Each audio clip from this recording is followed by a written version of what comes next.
Hi BookTube, and welcome to a new video.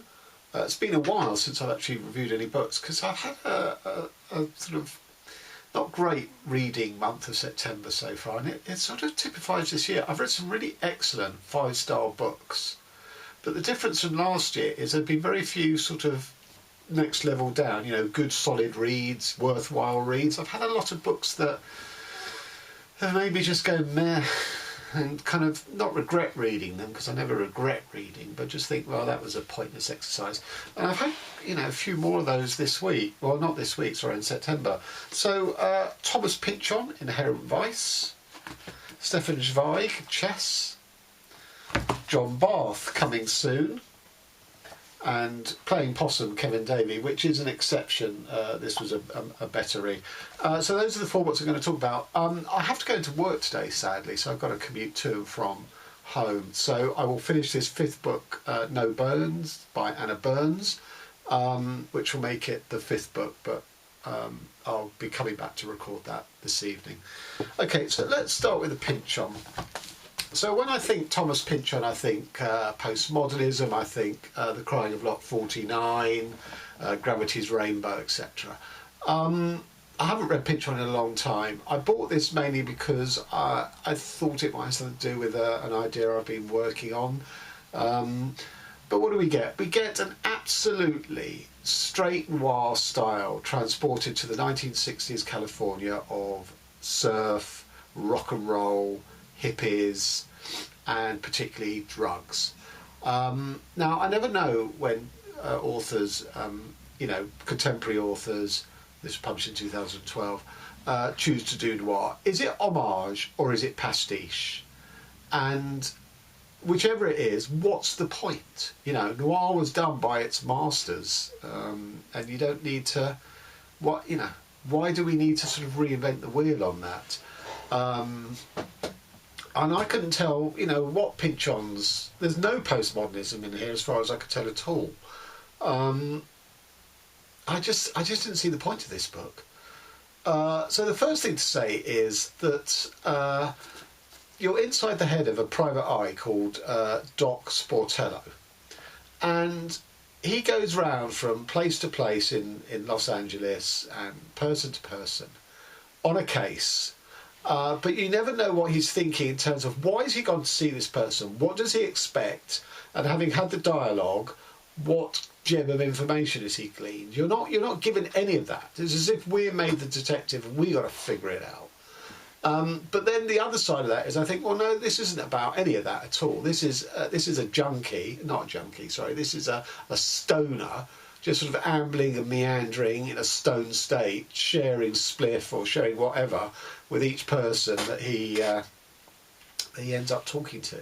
And that this whole book is just a stoner's journey, and very much like Michael Chabon's The Wonder Boys. And I'm just not into that. I have no patience for that whatsoever. If there had been a greater point to this book, then, you know, I might have put up with that. But because I couldn't see a point to this book, it left me sort of feeling not well disposed to it. So you have that. The second thing is there's no jeopardy in this book. Yes, there are 1 or 2 threats that he's going to get beaten up, but you just know that really he's never really in any danger.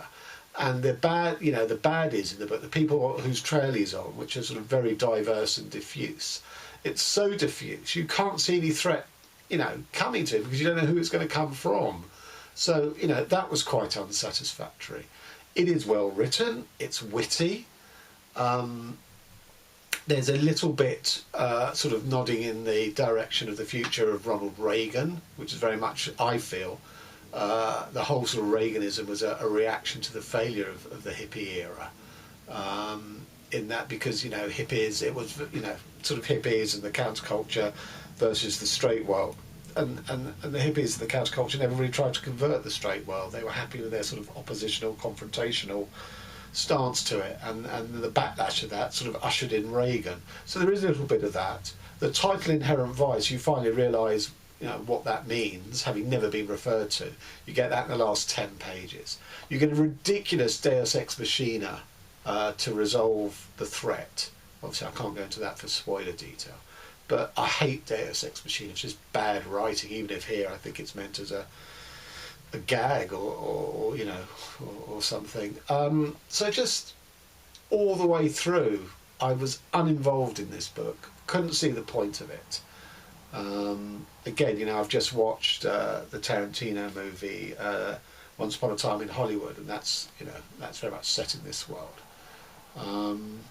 I didn't see it was really making any points about that period, or what would have been more interesting to me, transposing it for, you know, by implication forward to, well, this is where we are now. I don't know. I just don't know. I'm going to read you a couple of bits because it is well written. You'd expect nothing less with Pynchon. So here's an example of his wit and a quick gag. So Sportello is talking to two FBI agents that he's trying to, you know, get away from. "Hey, can I be frank for a minute?" "Of course," said agents Flatweed and Borderline. Snapping his fingers, Doc sang himself out the door with 4 bars of Fly Me to the Moon, more or less on pitch. Okay, it's a gag, but it's not enough. And here's an example of the sort of stoner nature of this book, which is constant. Dennis, a bit earlier down at his own place, had fallen asleep, as he often did with a lit joint in his mouth. Only this time the joint, instead of dropping onto his chest and burning him and waking him up at least part way, had rolled someplace else among the bed sheets, where soon it began to smoulder. After a while Dennis woke, got up and wandered into the bathroom, thought he would take a shower, sort of got into doing that.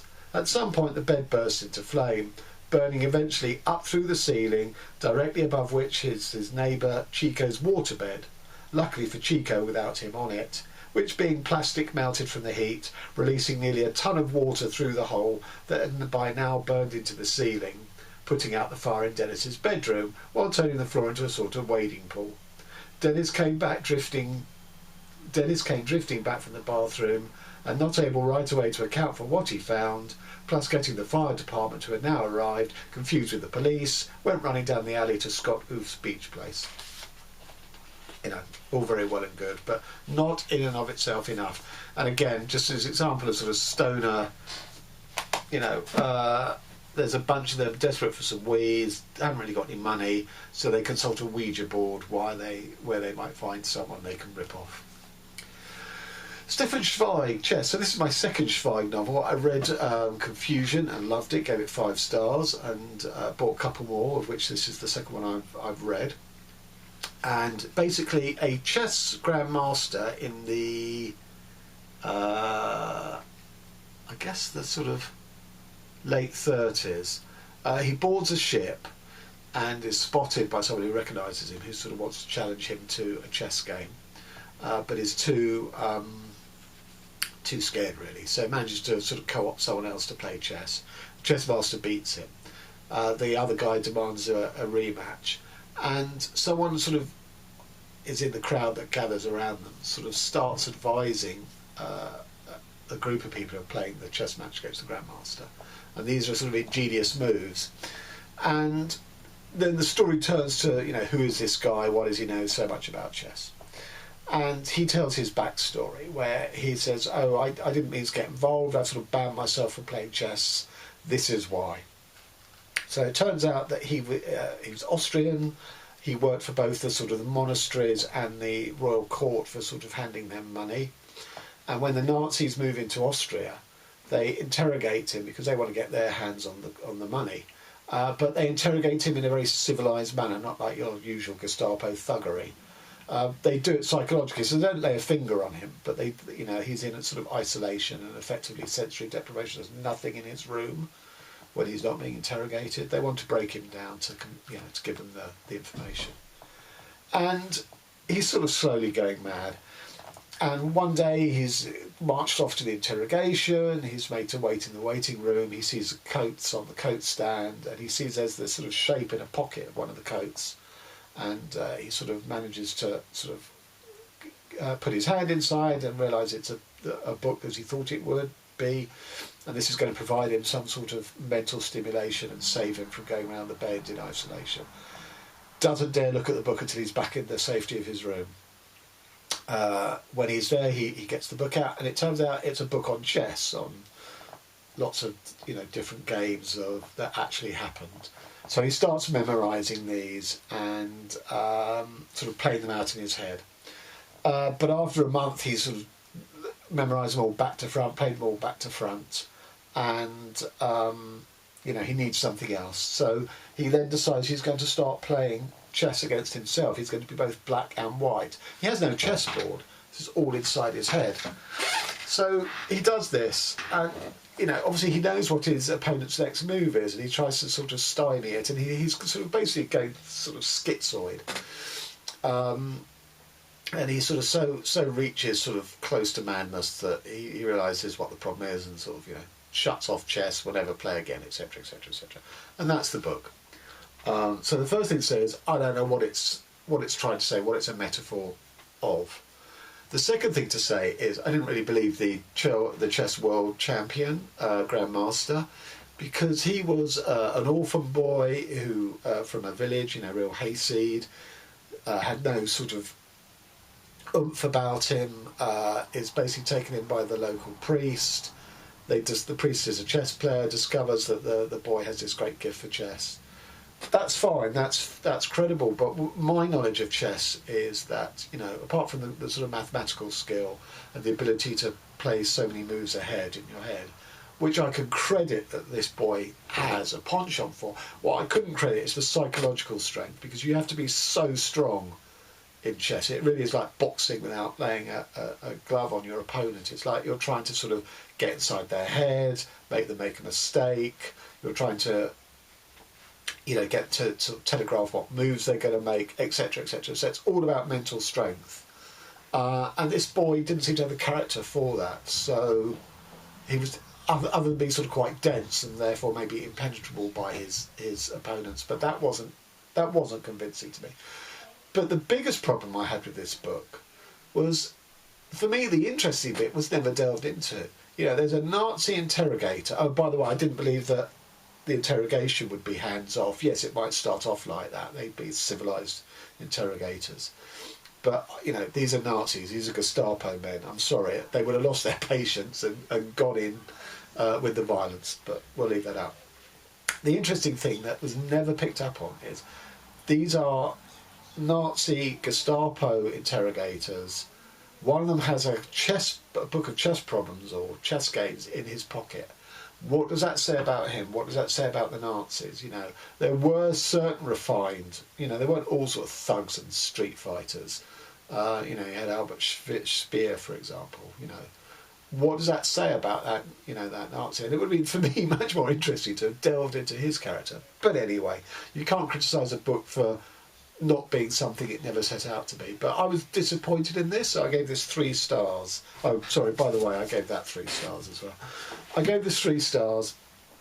So we're, Schweig is 1 and 1. 1 good read, 1 not so good read. I have a third book, which I will aim to read later this year to maybe decide the clincher, Is he a truly masterful writer? It's interesting that the other book I read, Confusion, is one of his few novels, because he's really a novella writer. I mean, this just is 80-odd pages, and a lot of his books seem to be novellas. So I don't know if that means that he's actually a better novel writer than a novella writer. I mean, there's no sample size, so, no conclusions can be drawn at this tender stage. So on with the third Schweig sometime later this year. Maybe that will give me more of a verdict. John Barth coming soon. John Barth's last novel, written in his dotage, and it does all the postmodern things that John Barth is associated with. It very much refers back to his first novel, and this gives a sense of an author at the end, who knows he's at the end of his career, looking back on his career and what it means to be a writer. So it's the theme it shares with the first novel is there's a sort of out of time, out of place showboat on the Chesapeake Bay, sailing up and down, doing shows, trying to revive presumably that whole sort of showboat follies stuff.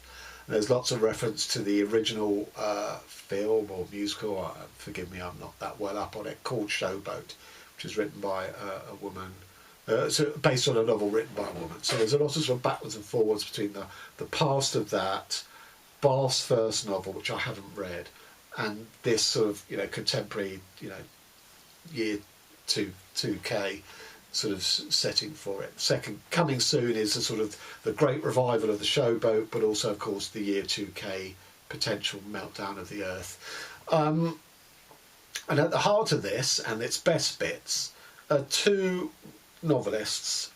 Barth is a sort of, at the end of his career, called writer emeritus in this, and a writer aspirant, a young challenger, who has studied at the same Johns Hopkins University that Barth in real life taught at. And they are both writing the same novel, which is based on this showboat, this motley crew, and it is a crew, who populate this showboat, put on these shows.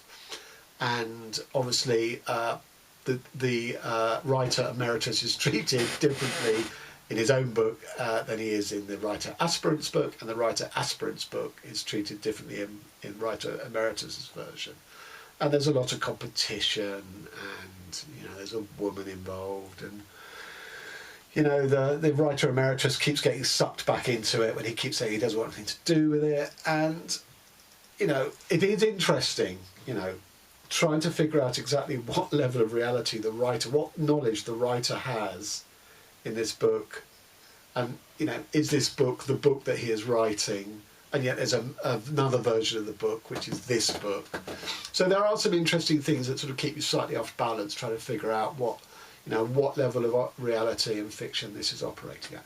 But the problem is, it's a slog where there are these whole passages about the boat moving, or the boat being stuck, or you know, them trying to write scripts for the next show, or them referring back to the original and how they're going to, you know, what bits of the original 1930s showboat musical can they use, and the history of the people, you know, of the author of the original novel and her love life and all of this stuff. That is the bulk of the book that both writers are writing, but it's quite tedious. When there's dialogue and the characters are, you know, the characters on the showboat are sort of bouncing off each other, that is funny and it's interesting. But when it's like, as I say, the sort of, you know, drilling down into what the next show is going to be, or what's the latest issue with the boat, or the politics behind it and all of that, it's too much of a slog. So I went online to read what Barth's other books were, because there are good things in this. And The Sockweed Factory is the book that he's most known for, and of course was one of the surprise mystery titles that Brian at Bookish sent me in our mutual page 112 challenge. But that's 800 pages long, and it also seems to have a lot of historical fiction in its style, even if it's postmodern. So that didn't appeal to me. And then I from what I could glean, you know, the interesting stuff are in his short stories. But I'm really off short stories at the moment. So at this point in time, I am not intending to read another John Barth book.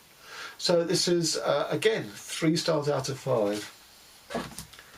And Playing Possum by Kevin Davey.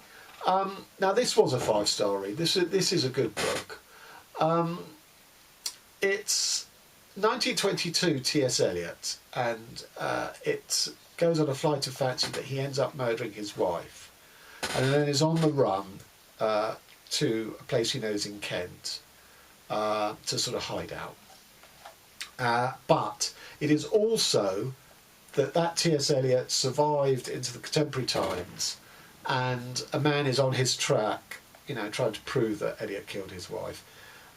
He's not a policeman though. He is part the biographer of this, part film screenplay writer, writing the screenplay of it, part employed by the Kent town to prove that if Eliot did stay there, they can maybe sort of build up a tourist industry. So he's a sort of marketing PR guy.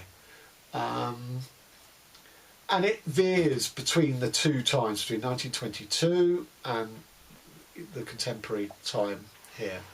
And it's, you know, as an example of that, he veers between the two, sometimes in the same paragraph. So this is a story of Eliot's about to flee, and he goes to the train station to get a train for Kent. Thomas enters a smoke-shrouded chaos. Coal porters, luggage porters, rough sleepers, horses and distressed livestock, automated announcements, mail sacks, uniform staff, sushi bars, label stickers, Southern Rail apologists, queue busters with Wi-Fi dispensers, fruit sellers, trolley pushers, commuters, milk cans, Chinese tourists, commercial travellers, an Italian crocodile, clover kickers up to haggle mortgages, womankind with hat boxes, rent boys in designer swag, parasols and bonnets, police officers in stab vests with strap-on semi-automatics, infantrymen slouched by carbine stooks. So I really liked that. You know, I love the way he sort of veers between the two times. So the geographical location is exactly the same, but there's a sort of slightly hallucinatory, you know, veering between the different time scales.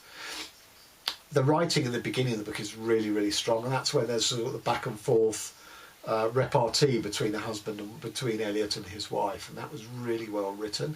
It's slightly less engaging once he he moves to Kent, although he can't get to his actual destination, Kent, because there's a strike on the trains and they're thrown off at an earlier station, and there's an awful lot about the sort of class struggle and working class sort of, you know, discontent and sort of, you know, the rise of sort of socialism in the 1920s that Eliot is an observer of. He's outside of it, A, because he's American, but B, because his whole sort of artistic métier was to, you know, he wanted to move away from romanticism in poetry and move towards a sort of a much more intellectual, non-emotional way, and that is reflected in how he's regarding all the events that go on around him in this hotel.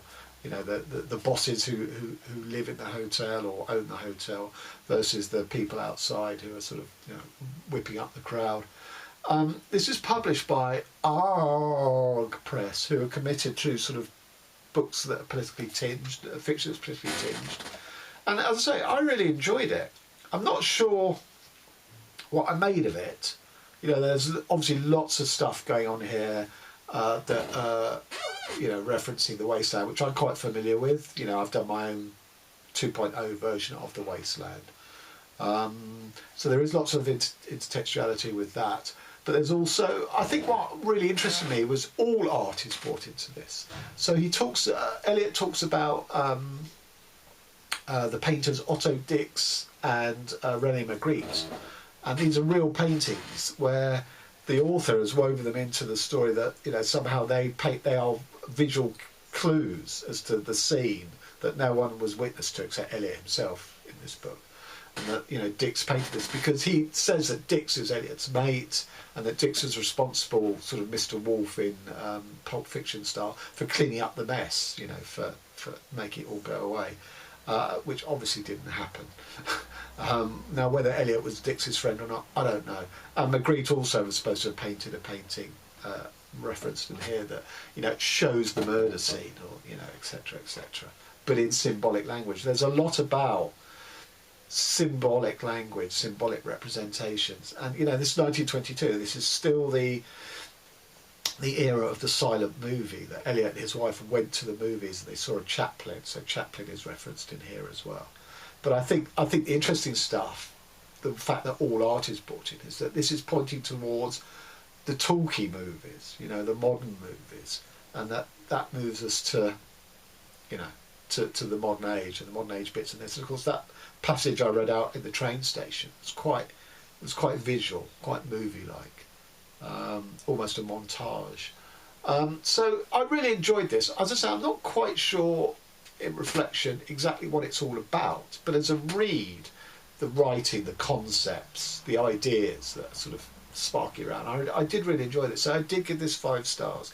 Not 5 stars it's going to get into my top 10 of the year, but one of those good solid 5-star reads that I've mentioned before. Okay, so I'm going to come back with Anna Burns later today and finish off this video. So, Anna Burns, she of the Booker-winning Milkman last year, and Milkman was my number 2 read of the year last year. This is an earlier book of hers. I'm just curious if any of you out there have read other Anna Burns' work. So this is different in some ways, and yet you can very much see the antecedents of Milkman in this. It's different in that whereas Milkman created its world of Northern Ireland and sectarian violence and division through its artistic and literary language, this plays it more straight, but is no less effective. It's much more episodic, so it's got that sort of wholeness that was so consistent within Milkman. This is episodic, by turns funny, some scenes are really menacing, and I'd say the first 2/3 of this book are so good in sort of portraying Northern Ireland. I think she's become the sort of author of record, really, of Northern Ireland through fiction. You know, I read Jenny McCarthy's Ghost this year, which was nowhere near the level of interest and detail that this is.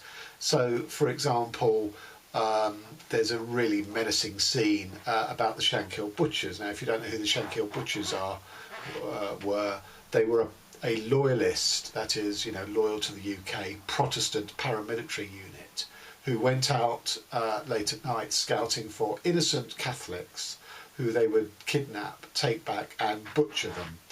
And there's a scene in here which is so chilling about that, and the randomness of who they selected is, you know, comes across through how she's written it. There's another chilling scene where one of her old schoolmates, who was always a bit of a nutcase, called Bronagh McCabe, she's sort of out in town with her 6 young kids, and town is closed off because of a bomb scare, so they can't go past the cordons.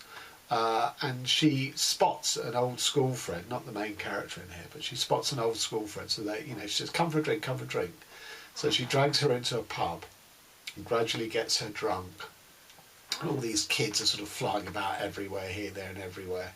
And on the one hand, she has this appearance of a sort of fairly normal mother with a big family, but what the information that she's extracting from her old school friend, whose life is falling apart, doesn't have, you know, the sort of freewheeling joy and energy of life that Bronagh McCabe seems to have.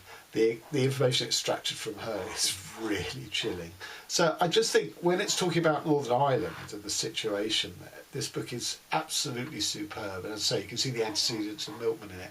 When the main character goes to London in the last third, it drops off a bit. It goes a bit off the rails, which is why I've given this 4.5 stars rather than 5.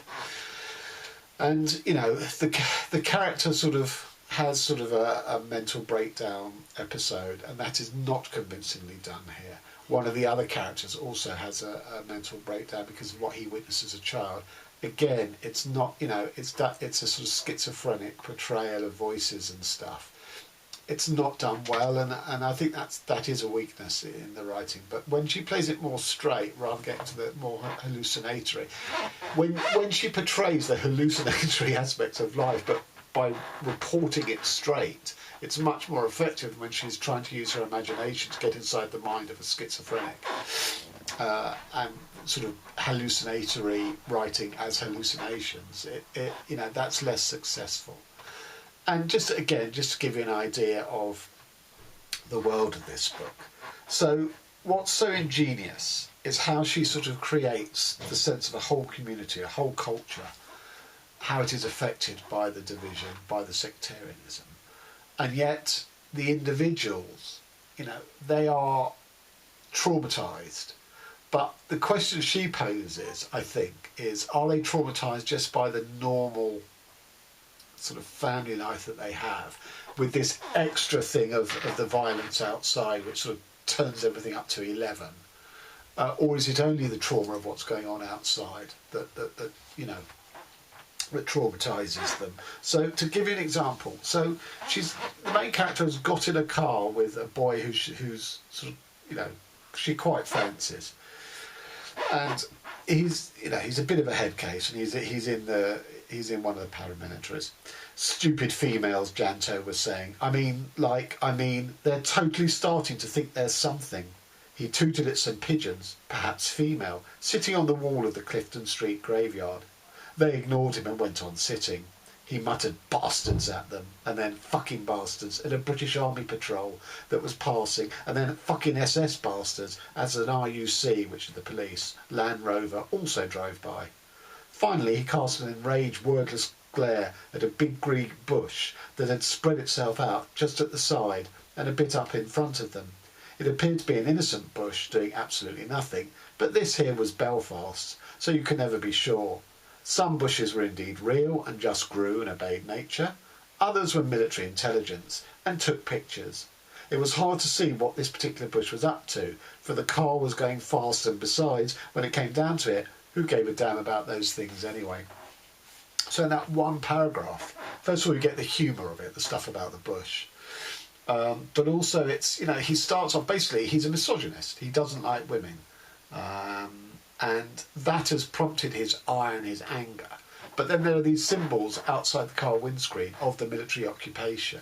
So his anger, which is sparked off by, you know, the women in general and the woman sat beside him in the car, then gets sort of, you know, transposed onto all these sort of symbols of military, you know, things that disempower him, that emasculate him. Women, but then all these sort of army and the military. I just think it's brilliantly done.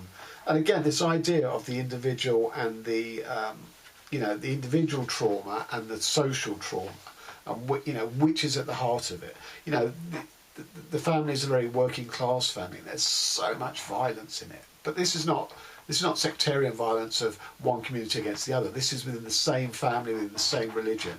So, and here's another example. A few bare bones. So she's an anorexic. A few bare bones. The sister was called Amelia. She was 17. She never ate any food, suffered constant tummy aches, didn't understand why, and was outrageously sexually thin.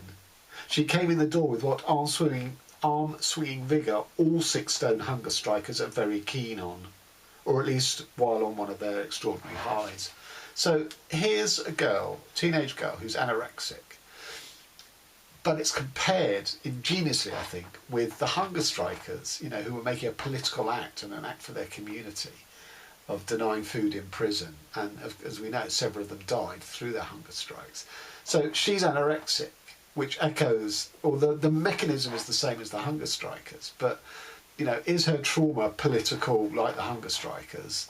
No, it's not. It's due to her, you know, really, really traumatic upbringing within the family bosom. And I just think this book is brilliant on, you know, the constant tension between the personal and the individual as against the cultural and the communal and the social. So, you know, if only it hadn't sort of gone off the rails right at the, you know, towards the end. This was an absolutely superb read. And as I say, to me, Anna Burns is the writer to go to if you want to read about the Troubles in Northern Ireland, because I've not come across, with Milkman and with parts of this, any better portrayal of it. Okay, so till next time, thanks very much.